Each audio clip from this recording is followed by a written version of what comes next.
Bonjour à tous et bonjour à toutes. Bienvenue dans Face à Michel Onfray sur CNews et sur Europe 1. Bonjour Michel. Bonjour. Heureuse de vous retrouver pour une heure de débat autour de l'actualité de la semaine. Les négociations pour un cessez-le-feu durable en Ukraine ont connu une bonne accélération après la réunion en Arabie Saoudite entre Américains et Ukrainiens. L'Ukraine ayant accepté une trêve de 30 jours avec la Russie, un accord au forceps, mais qui pourrait peut-être signifier une fin prochaine des combats toujours aussi meurtriers sur le terrain. Le président Macron à la manœuvre, le chef de l'État multiplie les réunions de crise, les sommets. Il réunit les chefs d'état-major d'une trentaine de pays de l'Union européenne et de l'OTAN pour amorcer le réarmement de l'Europe, puisque Donald Trump a annoncé qu'il souhaitait se désengager. Est-ce qu'il faut remercier Trump d'avoir provoqué ce réveil européen ? Le chef de l'État français a-t-il les moyens de son ambition afin de jouer un rôle central en Europe ? On verra ce que vous en pensez. Autre interrogation, et pas des moindres. Comment la France peut-elle financer son effort de réarmement, son passage à une quasi-économie de guerre, comme cela a été annoncé, avec l'endettement abyssal de notre pays, le plus endetté d'Europe derrière la Grèce et l'Italie. Comment atteindre le montant de 100 milliards d'euros de budget pour nos armées ? Objectif atteignable ou pas, on va en débattre. Et puis surtout, on tentera, Michel, de répondre à la grande inquiétude des Français. Est-ce qu'il s'agit d'une prise de conscience profonde de la fragilité de notre défense ou d'une peur instrumentalisée à des fins politiques ? Là aussi, on entendra votre avis.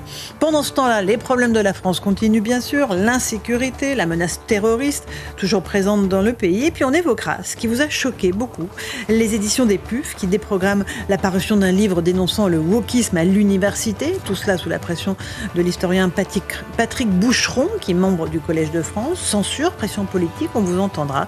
Et puis comme à chaque émission, nous pensons à Boualem Sansal. Plus de 4 mois de captivité pour l'écrivain franco-algérien. Plus que jamais, l'inquiétude grandit.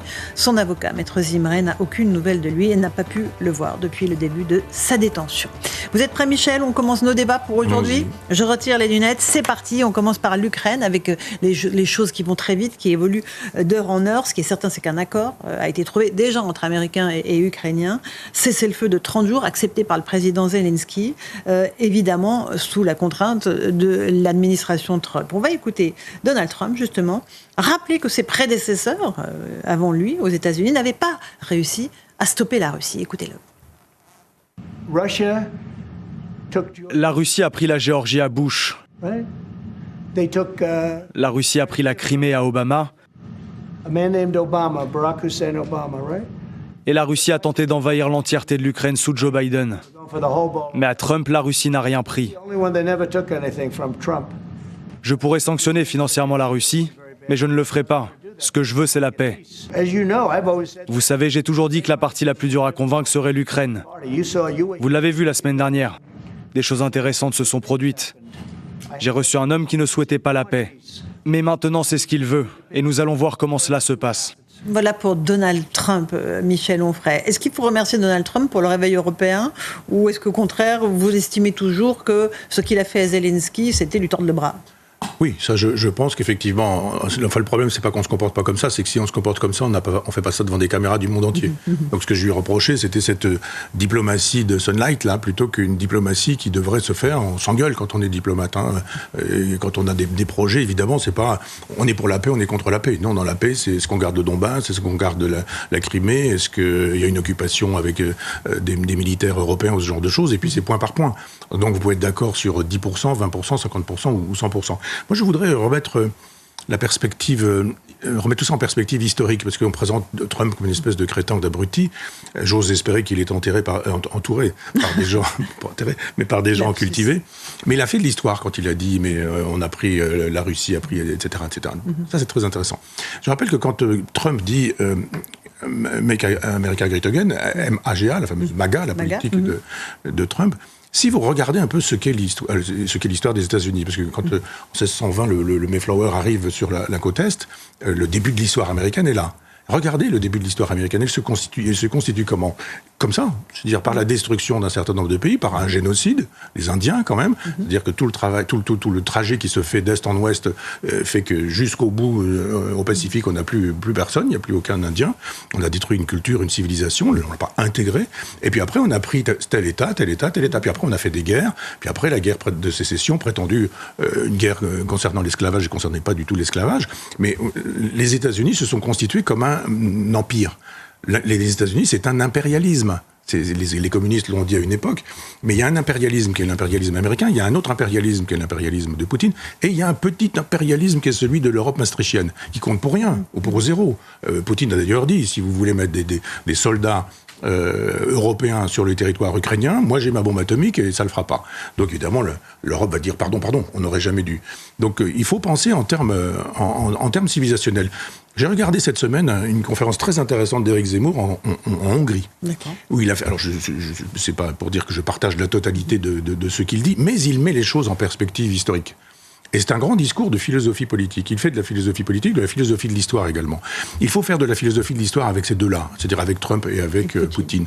Et savoir que l'Europe est éjectée, de toute façon, et que lui, il veut se refaire son empire. D'ailleurs, il veut tellement le refaire que dès qu'il est arrivé, il n'avait pas dit avant les élections. Il a dit « Le Groenland m'intéresse, le Panama m'intéresse, le Canada également ». C'est quoi ça? Si ce n'est la signature d'un impérialiste. Donc c'est pas seulement un nationaliste protectionniste, c'est un impérialiste. Un nationaliste, c'est quelqu'un qui défend sa nation, son peuple. Je suis un nationaliste. Et un impérialiste, c'est celui qui pense qu'il est tellement génial qu'il doit pouvoir aller chercher d'autres États en disant vous allez faire partie de notre monde. C'est ce qui anime Madame Ursula von der Leyen et ceux qui aiment Madame Ursula von der Leyen. Et voilà pourquoi aussi bien Poutine que Trump estiment que l'Europe est devenue leur ennemi, puisqu'ils veulent jouer dans la cour des grands alors qu'ils sont des petits, dirigés et commandés par des petits.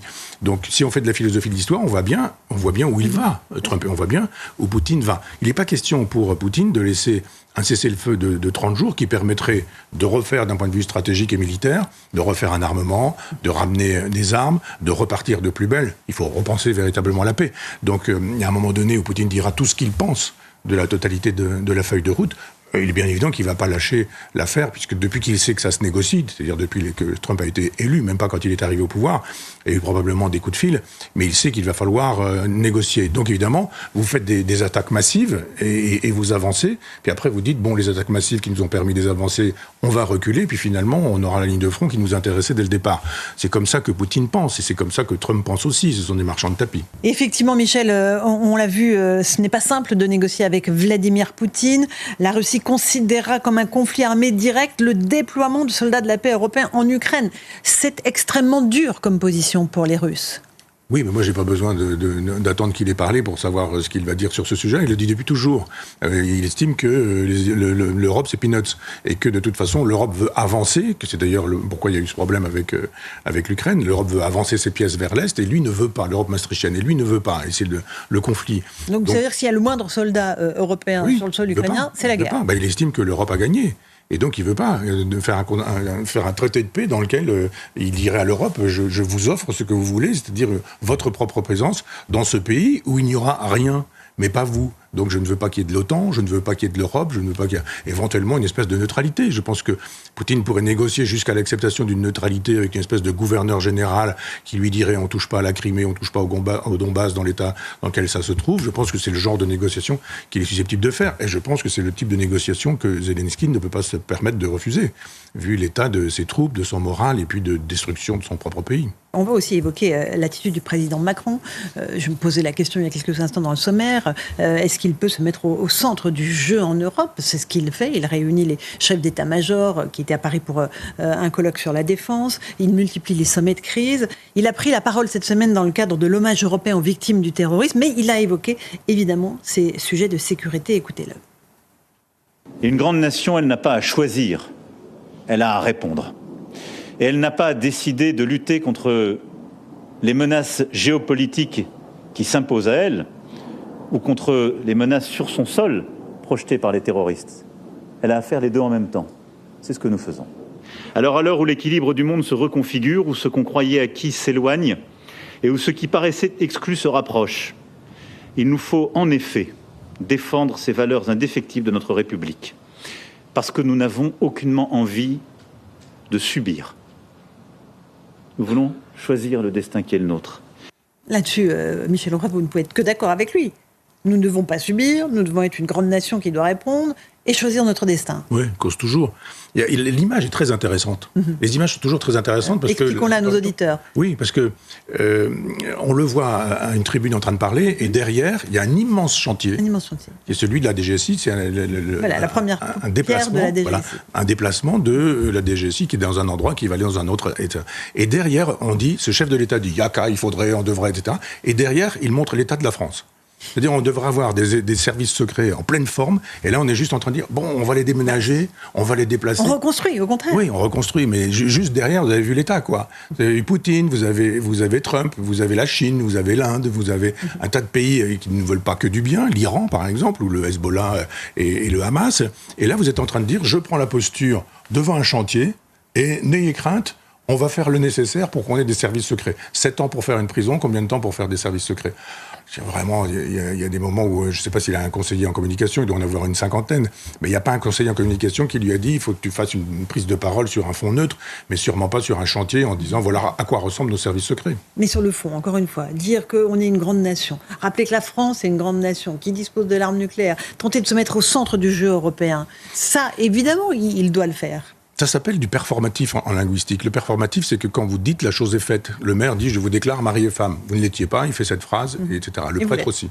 Et vous l'êtes. D'un seul coup, vous êtes mari et femme. Vous signez, l'affaire est réglée. Lui, il fait du performatif. Il croit qu'en disant que la France est une grande nation, elle est une grande nation du simple fait qu'il l'a dit. Mais il est le seul en France à pouvoir faire de telle sorte que le performatif soit sa signature. C'était le cas du général de Gaulle.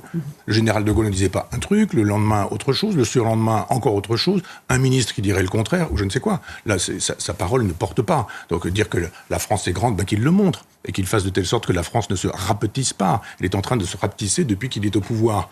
Donc, il le montre et on le croira. Mais c'est pas parce qu'il le dit qu'on va le croire. On peut plus croire sur parole quelqu'un qui nous a menti si longtemps. Vous savez, c'est l'histoire des loups. Quand le berger appelle au loup et qu'il Pierre et le loup. Mais c'est ça, il y a pas les loups, ils viennent pas. Un jour, le loup il vient. Et voilà. Là, on est dans le même état. C'est-à-dire devant une espèce de friche industrielle, on nous dit que la France est forte, que la France est puissante, que la France est dominatrice, etc. Mais non, la France n'est plus ça parce qu'il a contribué depuis 10 ans à détruire tout ça, et que les Maastrichtiens ont contribué à détruire tout ça depuis 1992, en disant contribuons à ce fameux État maastrichtien, dépouillons la mariée, et puis donnons tout ce qui faisait le génie de la France à l'Europe. Et dernier en date, dernier cadeau que Macron prévoit de faire à l'Europe maastrichtienne, à cet État maastrichtien, le siège à l'ONU et l'arme nucléaire. Il ne l'a pas dit comme tel. Hein. Il l'a dit il y a quelque temps. Il a rappelé qu'il ne partagerait pas la dissuasion nucléaire, mais qu'il ouvrait le débat stratégique. Non, récemment. Mais il y a plus longtemps. Oui, très récemment. Il y a plus longtemps. On va remonter, mais comme il le dit, en même temps, on ne peut pas dire ce qui est de plus récent, c'est un peu la logique du journalisme, c'est de croire que ce qui est plus récent est plus vrai, mais il a dit précédemment quelque chose de beaucoup plus grave. Non, Macron ne change pas d'avis, il n'a pas d'avis. Simplement, quand vous dites ça, vous dites on est prêt à partager le bouton nucléaire avec Angela Merkel, et puis après, vous dites... J'entends, Michel. Ah bah oui, mais sur l'effort de réarmement français, là, vous dites il faut le faire, évidemment. Il faut le faire, il faut que notre pays se réarme. Il lui fallut ne pas commencer par détruire. Ce qui est plus facile, c'était plus facile de conserver que de détruire. On détruit puis on veut reconstruire. Je rappelle que le général de Villiers est parti sur des conflits de ce genre-là, sur des conflits budgétaires. C'est-à-dire quand vous êtes le chef d'état-major de la France, vous savez très bien, vous avez des rapports qui vous arrivent sur le bureau, vous savez très bien à quoi ça ressemble la France, et vous savez très bien quels sont les enjeux. Donc quand vous allez voir le chef de l'État en lui disant on a besoin d'argent, un chef d'État digne de ce nom, c'est quelqu'un qui dit vous aurez. Je veux même pas vous entendre, je vais vous écouter, je vais vous entendre bien sûr, mais on va commencer par là. Vous aurez ce budget puisque vous me le demandez. Et qu'il n'était pas du genre à demander un budget juste pour avoir 2 ou 3 petits chars en plus. On a plus d'armée, on n'a plus de l'aviation. Enfin tout ça, on nous dit en 3 jours d'une guerre intense, on serait à plat. Un conflit d'autre intensité. Oui. Eh bien c'est très exactement ce qui s'est passé avec la débâcle. C'est très exactement ce qui s'est passé. Reprenez, je ne suis pas du genre à dire, regardez les années 30, etc. Mais pourquoi est-ce que Hitler rentre comme dans du beurre ? Parce qu'un certain général de Gaulle avait dit précédemment qu'il fallait une aviation, qu'il fallait des chars, qu'il fallait des radios qui permettaient aux chars et aux avions d'être en relation de façon à ce qu'on puisse avancer sur un front. Ah non, on a la ligne Maginot, nous. Qu'est-ce qu'il y a de l'autre côté ? Un Guderian qui, lui, se fait traduire de Gaulle et comprend bien que de Gaulle a raison et fait le nécessaire. Et quand il arrive avec ses blindés dans les Ardennes, qu'est-ce qui se passe ? Il y a les avions, il y a les chars et il arrive l'affaire est réglée, l'affaire est pliée. Donc tous les gens, comme le général de Villiers par exemple, qui ont dit des choses avant et à qui on a dit allez vous faire voir, ou le général de Gaulle à qui on a dit en son temps, dans les années 30, allez vous faire voir, sont des gens qui avaient raison. Alors c'est facile aujourd'hui de dire yaka. Je le rappelle, s'il faut 7 ans pour faire une prison, combien de temps faut-il pour fabriquer une armée nouvelle, pour utiliser la formule de Jean Jaurès. Et dans ce contexte, Michel Onfray, où certains voient une politique de la peur s'instaurer dans notre pays, on entendra dans un instant l'inquiétude des Français, on va écouter Charles Millon, ancien ministre de la Défense, qui demande justement au président Macron d'arrêter cette politique de la peur. On a effectivement un pays qui a agressé un autre pays, la Russie a agressé l'Ukraine, mais on cherche maintenant les chemins de la paix. On ne va pas continuellement alimenter un climat de peur et de guerre. Donc pour aller sur les chemins de la paix, il faut le faire avec intelligence, avec discrétion, avec finesse, avec modestie et un peu d'enthousiasme, parce qu'en fait on voudrait voir en fait un avenir plus serein. Et c'est pour ça que je crois qu'il faudrait que le président de la République revienne à une pratique qui soit une pratique classique de la diplomatie. On est quand même étonné par ces réunions qui sont répétées tous les jours aujourd'hui pour pouvoir faire comme si on était à la veille d'une conflagration demain dans le continent européen. Voilà pour Charles Millon. Vous partagez son analyse, Michel Onfray ? Écoutez, je souscris à tout. Et je me disais que finalement il y avait une opposition entre les anciens et les modernes. Moi je redécouvre le visage de ce monsieur que j'ai connu à une époque où effectivement il avait peut-être 20 ans de moins, où il faisait de la politique. Charles Millon comme je ne sais quoi, président de région je crois, oui, pas seulement. Mais donc, je ne sais pas, mais en tout cas il était ancien ministre de la Défense à coup sûr. Ça. Et en fait je me dis mais il a raison sur tout. C'est-à-dire cette façon à l'ancienne de faire de la politique en disant oui je constate qu'effectivement c'est la Russie qui a envahi l'Ukraine, il ne s'agit pas de prendre position pour Poutine et puis d'inventer tout et n'importe quoi. Oui, il faut faire une diplomatie qui va vers la paix. Non, on ne doit pas utiliser la peur. Oui, il faudra discuter, etc. On se dit, mais c'est formidable, à l'ancienne, comme ça, plutôt que de faire le kéké devant les caméras en disant, yaka, il faudrait, et on y va. De fait, la question de la peur, c'est quelque chose d'assez facile à utiliser en démocratie. Il vous suffit juste de trouver quelqu'un en vous disant c'est le loup, c'est le grand méchant loup. Et ça marche avec Marine Le Pen, il faut avoir peur de Marine Le Pen, il faut avoir peur du fascisme, il faut avoir peur du nazisme, il faut avoir peur de Radour-sur-Glane, il faut avoir peur du retour du fascisme en France. Et on se dit juste, oui, bien sûr qu'il faut avoir peur de tout ça. Sauf que tout ça n'est pas là. Il n'y a pas de Waffen-SS qui circule dans les rues de Paris en disant nous sommes aux portes du pouvoir et dans des élections prochaines, etc. Donc il a raison, il faut surtout pas...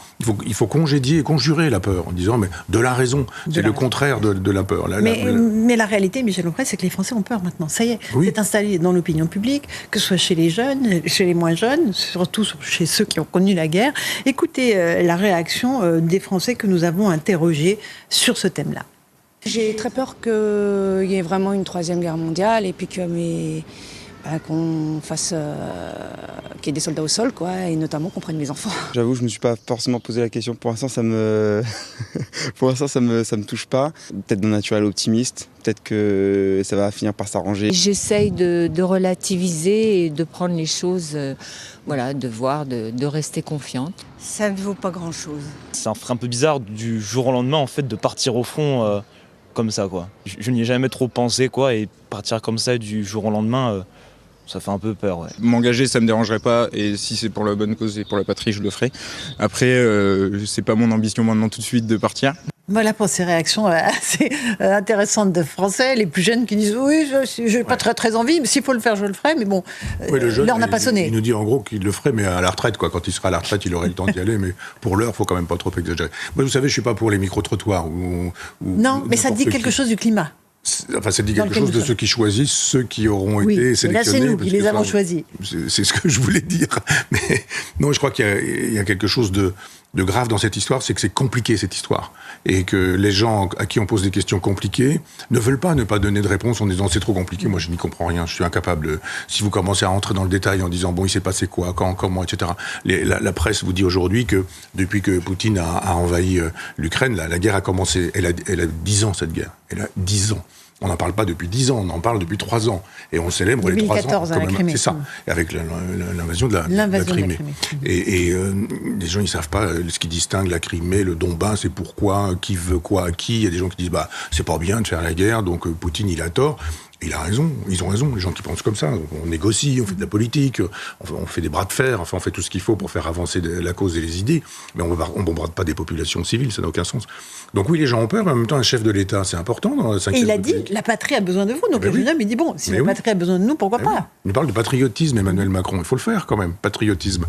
Est-ce qu'il croit qu'il y a une seule cause en France qui permettrait à des enfants, à des jeunes, à des ados, des gens qui ont 20 ans, de dire, je mets mon portable de côté, j'y vais, je vais mourir pour une cause. Laquelle ? L'Ukraine, l'Europe de Maastricht, même la République ou je ne sais quoi. Je ne pense pas qu'il y ait une seule cause aujourd'hui, même la cause des jeunes, je veux dire le réchauffement climatique ou je ne sais quoi. Vous allez au front pour vous allez mourir. Des vraies causes de mobilisation. Voilà, des causes, le tri sélectif, les bicyclettes à moteur électrique, ce genre de choses. Quelles sont les causes qui permettraient, quand on a 20 ans aujourd'hui, de dire je donne ma vie. Le patriotisme, c'est ça. C'est pas juste j'aime bien ma patrie, mais vaguement, de loin. Venez me chercher, mais prenez votre temps.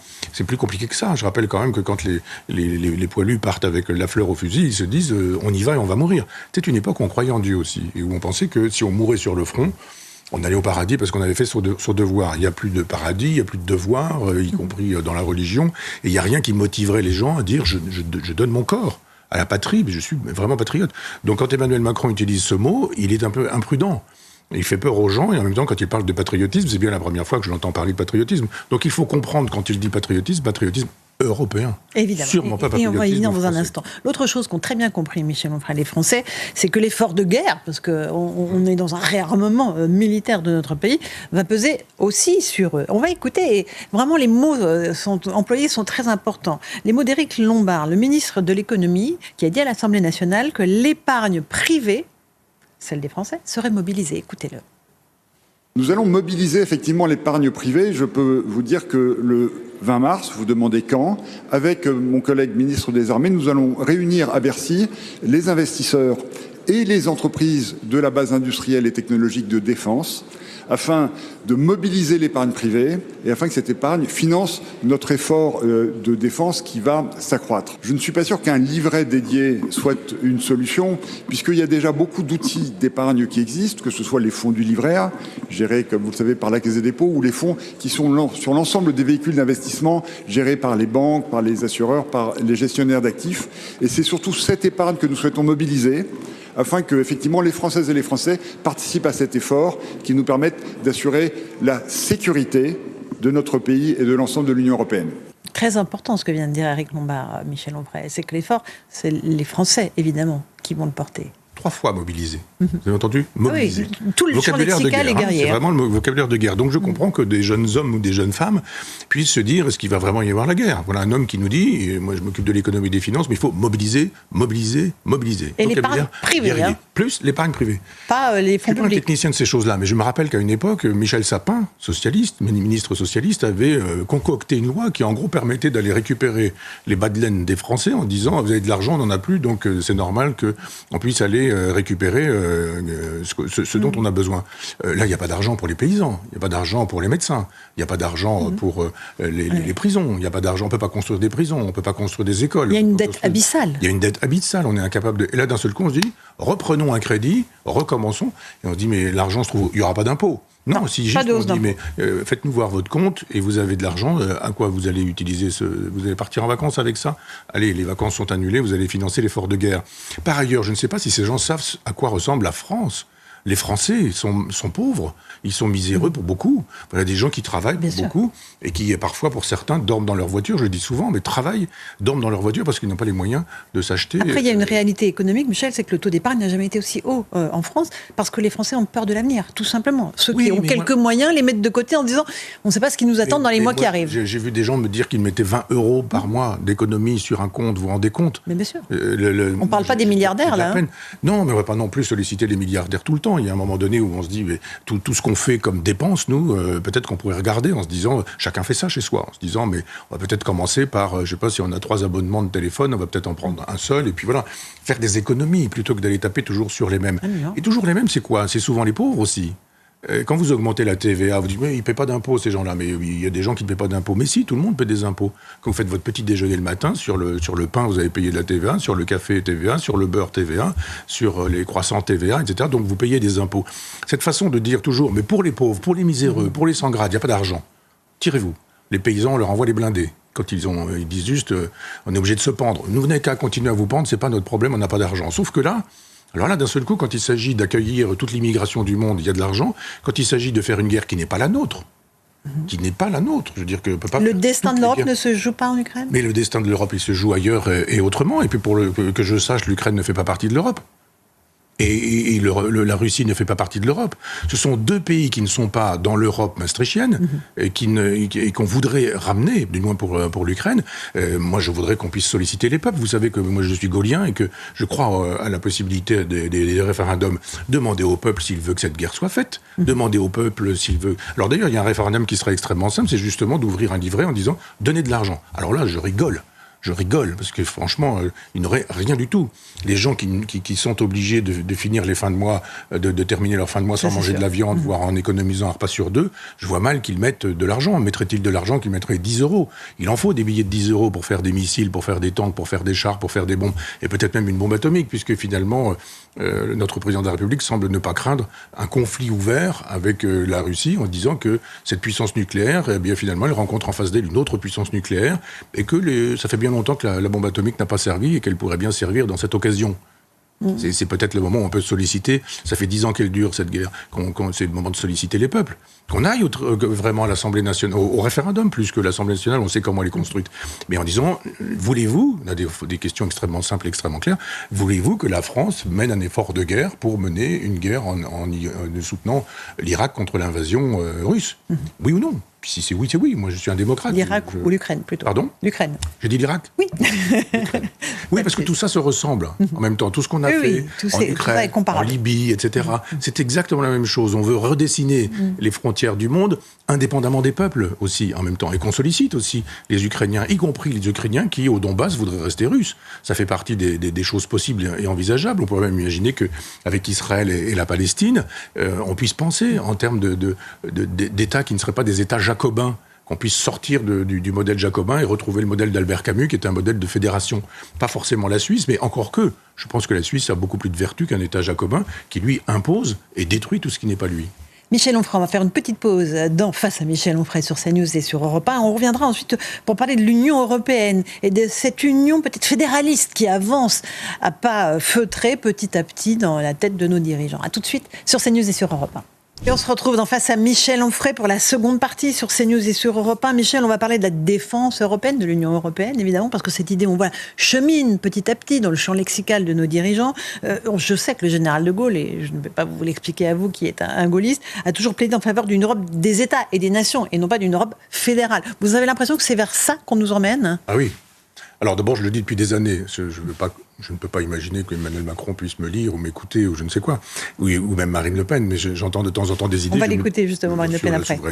Très bien, moi, mes idées ne m'appartiennent pas, si elles sont justes, il faut qu'elles avancent. Et je le dis depuis très longtemps qu'il y a un État maastrichtien, et que cet État, je dis d'ailleurs, il a son drapeau, il a son hymne, il a sa monnaie, il a sa langue anglaise, il a son droit, etc., il a même ses juridictions, et que tout ça est supérieur aux juridictions nationales. Et que donc, à chaque fois, on ne peut pas d'ailleurs voir un drapeau français apparaître sans qu'il soit tout de suite flanqué d'un drapeau européiste, je dirais. Donc, il faut savoir que dans l'esprit d'Emmanuel Macron, à chaque fois qu'il parle de la France, c'est la France au service de l'Europe. Et c'est pas l'Europe au service de la France. Quand le général de Gaulle veut faire une Europe, il veut faire une Europe française. Et il s'est passé quoi? Il s'est passé une Europe allemande. L'Europe, elle a été allemande pendant très longtemps. Et puis maintenant que l'Allemagne n'a plus grand-chose à faire de ce jouet qu'est l'Europe, on le balance, et puis on dit maintenant on va faire autre chose et autrement, à défaut de faire une Europe allemande. Maintenant ils peuvent très bien refaire une Europe américaine. Trump se trompe quand il dit que ça a toujours été fait pour ennuyer. C'est pas le mot qu'il utilise. On va dire le mot sympathique. C'est pas le mot qu'il utilise, mais ennuyer les États-Unis, pas du tout. Ça a été fabriqué par Jean Monnet, qui était lui-même agent de la CIA, payé, etc. Enfin, c'est l'Europe de Mitterrand, qui lui vient de la francisque. C'est pas du tout une Europe gaulienne. Et l'Europe du général de Gaulle, c'est sûrement pas une Europe de Jean Monnet, l'Europe de Jean Monnet. Donc l'Europe de Jean Monnet, c'est celle d'Emmanuel Macron. Et c'est une Europe post-nationale. Donc il faut détruire tout ce qui est nation. Pourquoi il n'y a pas de culture française, c'est pourquoi on préfère tout ce qui détruit la culture française, c'est formidable, c'est pourquoi aux Jeux Olympiques, dès qu'on peut décapiter la reine une seconde fois, c'est formidable, dès qu'on peut moquer la scène on va parler de l'histoire, et l'Eucharistie. Ben oui, mais c'est formidable, continuez aussi. Donc détruisez tout ce qui est national, et il nous faut du post-national, et quand on aura... Et pourquoi ? C'est pourquoi d'ailleurs que Mélenchon est l'allié, l'idiot utile, si je puis me permettre l'expression, sans que leur com nous tombe dessus, mais enfin, de cette idéologie-là, parce qu'au bout du compte, in fine, ils finissent tous par voter pour ce projet-là. Les uns en disant il est formidable, et d'autres disent... Pardon, le projet Maastrichtien. Les autres disant maintenant il y a Marine Le Pen en face, c'est le fascisme. Globalement, tout le monde se retrouve pour voter pour cet État devenu totalitaire, de plus en plus. Écoutons Marine Le Pen, justement. Elle était l'invitée de nos antennes cette semaine. Elle dénonce l'Europe fédéraliste vers laquelle nous avançons. Ils ne sont pas en train de créer une Europe fédéraliste.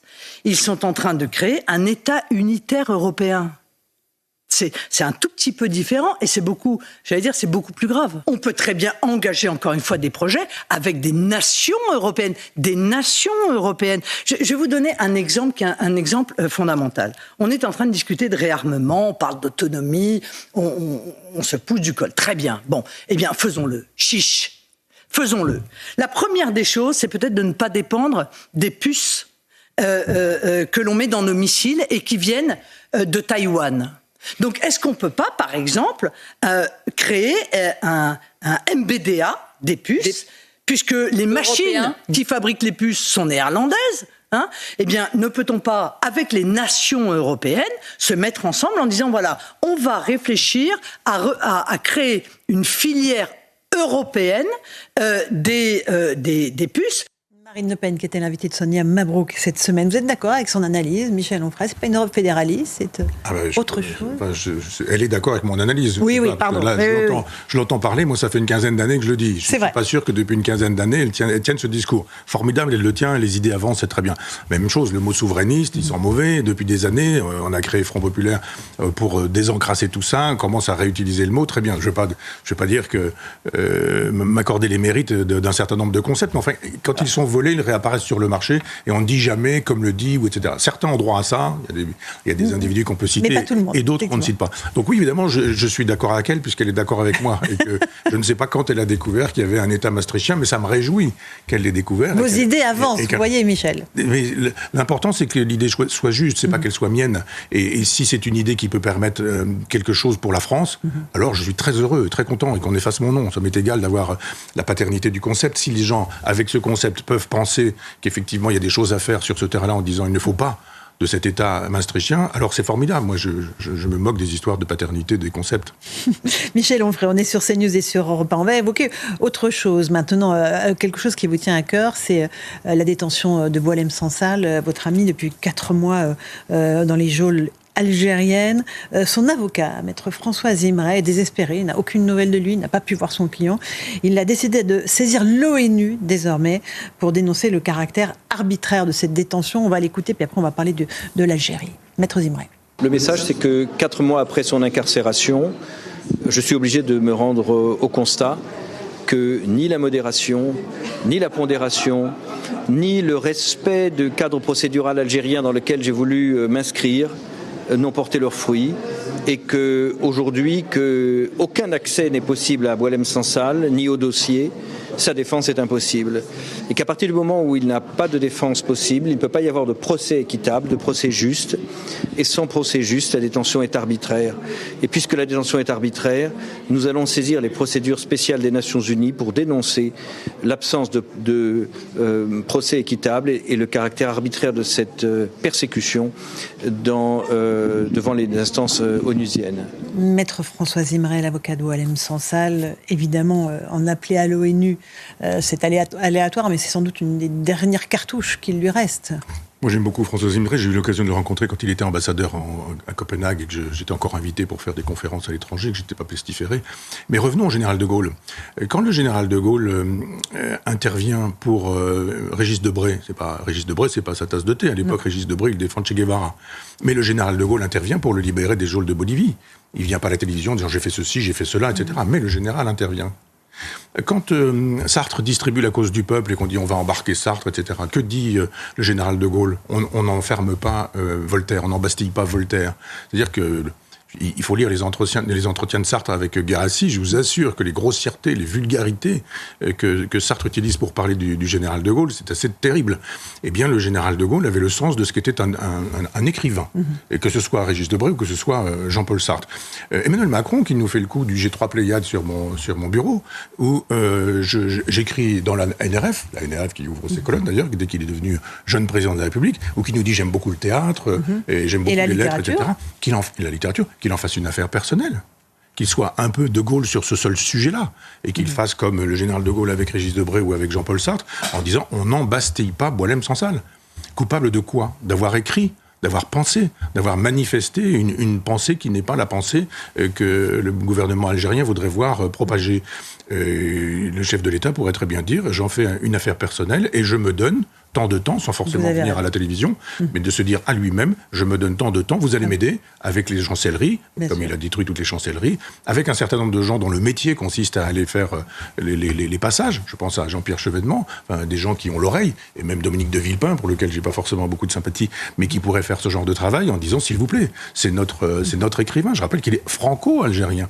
Donc c'est un compatriote Faut-il encore français. Le rappeler. Et le chef de l'État devrait y mettre tout son poids. Michel Onfray, on est sur CNews et sur Europe 1.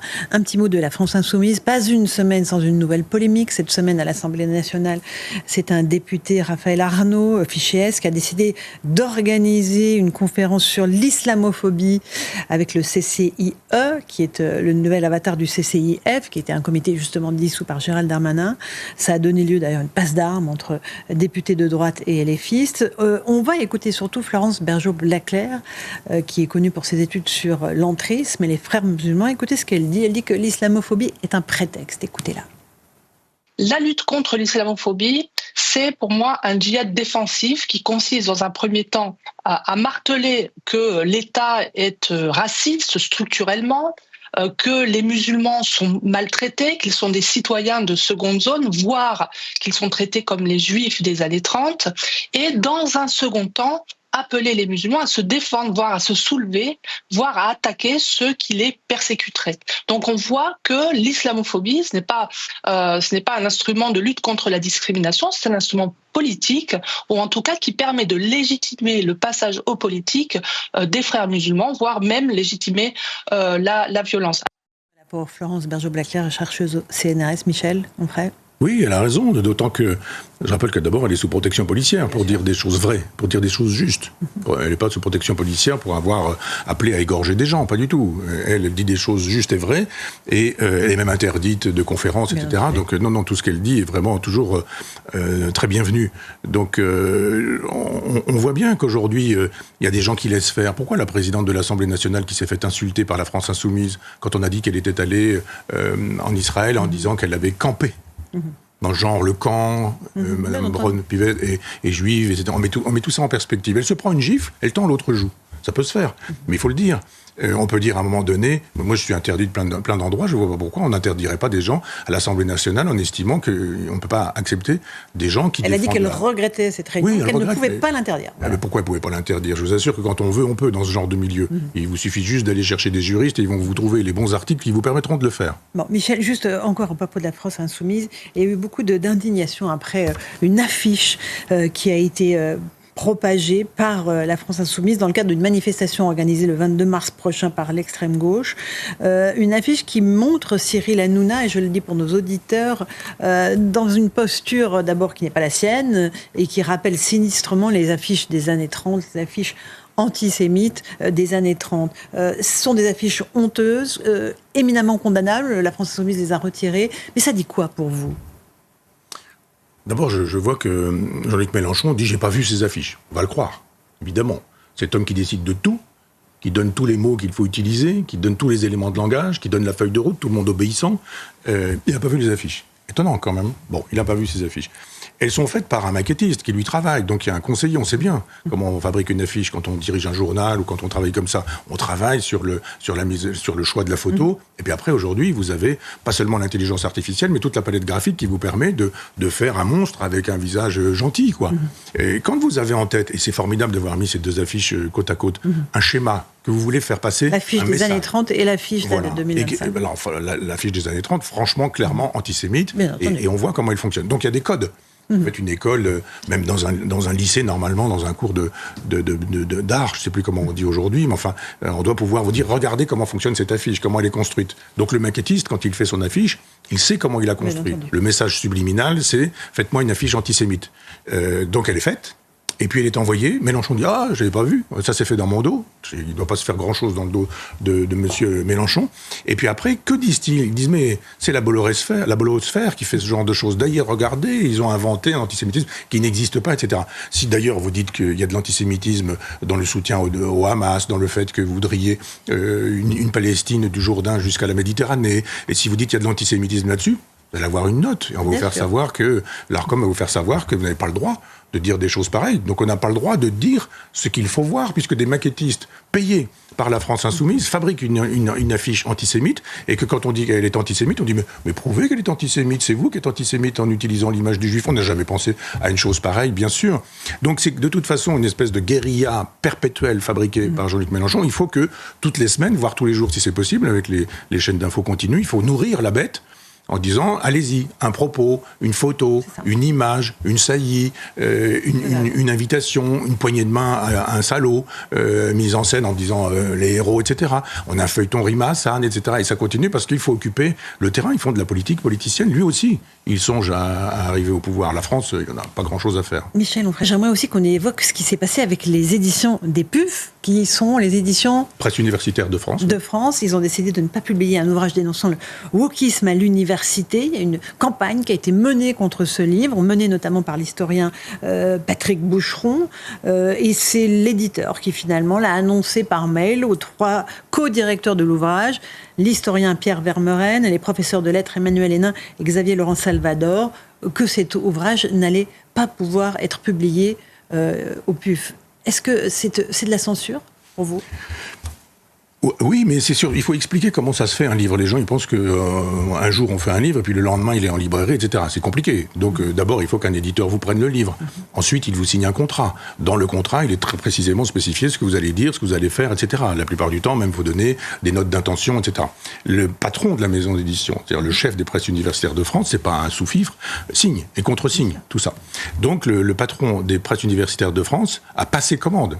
Je ne sais pas s'il a passé commande ou s'il a accepté le livre qu'on lui a proposé. Enfin, toujours est-il qu'il a donné son accord.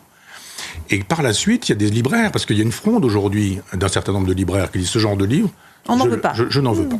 Il y a des libraires qui disent on va boycotter tous les livres de la fameuse bolosphère, de bolosphère, fachosphère, ils mélangent tout ça, en disant maintenant on va décider des livres qu'on prend, des livres qu'on ne prend pas. Ce que le peuple doit pouvoir lire ou pas lire. Absolument. On en revient toujours à la même histoire.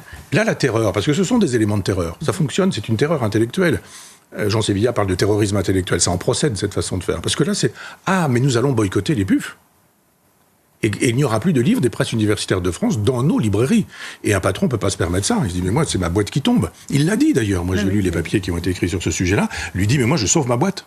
Je ne fais pas de la politique en disant, j'ai signé pour un livre anti-woke. Et puis là, les gens me disent, mais si vous faites ça, vous allez avoir tout M. Boucheron et toute sa bande, toute sa clique, tout France Inter, tout machin, etc., qui va vous dire, mais il ne faut pas acheter ce genre de livre. Mais le wokisme est toujours aussi puissant, Michel Onfray, non ? Mais bien sûr qu'il est puissant. Et les gens qui pensent que parce que Trump s'attaque au wokisme du côté de l'Atlantique et de ce côté-là de l'Atlantique, et puis que ça va arriver chez nous, parce que ça arrive toujours, pas du tout. Nous, on a un pays très centralisé, au contraire des États-Unis, qui est un pays très, très fédéral, où les États, il y a des États dans lesquels vous avez le droit de porter des armes, des États où vous n'avez pas le droit. Vous avez le droit à l'avortement, vous n'avez pas le droit à l'avortement, des États où vous pouvez, la peine de mort existe, des États où elle n'existe pas. Donc c'est pas du tout la même chose. Nous, on a une France très jacobine, très centralisée. Depuis Philippe le Bel, c'est comme ça, de toute façon. Et le général de Gaulle, que j'aime beaucoup, est rentré dans cette logique, et à la fin, il était en train de penser à une espèce de décentralisation de type girondin. Donc vous avez des gens qui, dans des blocs particuliers, l'université, la recherche, l'édition, le business, le showbiz, etc., font la loi. 1 ou 2 personnes. Et si ces gens disent, on fait comme le pouce en bas, les presses universitaires de France, on les détruit, elles n'existent plus. Moi, j'ai été invité dans un lycée en périphérie de Caen, à Yves, lycée hôtelier, pour parler de l'avenir de la paysannerie française. On en avait parlé. Le directeur avait dit oui. 1 ou 2 de la France Insoumise, dont un prof d'histoire, je crois, dans la salle des profs, on dit pas question que, etc. C'est le directeur qui est coupable. C'est pas les gens de la France Insoumise. Après tout, ils font leur boulot de syndicalistes. Ils veulent pas de moi. Le directeur aurait dit j'ai dit oui. 2, Onfray sera là, vous allez pouvoir l'agresser, et il n'y aura aucun problème, il y aura un débat contradictoire. L'agresser intellectuellement. Oui, oui, j'ose espérer qu'il faut lui mettre des coups. Et puis, il s'est passé quoi ? Il s'est passé qu'il a couché les pouces. Et donc, cette espèce de terrorisme, il avance doucement. Donc, il y a des gens qui, aujourd'hui, ne font plus certains spectacles, certains auteurs, certaines mises en scène, en se disant, c'est pas possible, c'est pas pensable, etc. Moi, je suis allé à Bayreuth, j'ai même entendu des directions d'orchestre qui sont des directions wokistes, puisqu'il s'agissait, par exemple, de faire de telle sorte que la chevauchée des Valkyries ne soit pas martiale. Il fallait que ce soit avec du rose et des fleurs et des pompons. Merci beaucoup, Michel Onfray. C'était un plaisir de passer cette heure en votre compagnie sur CNews et sur Europe 1. À la semaine prochaine.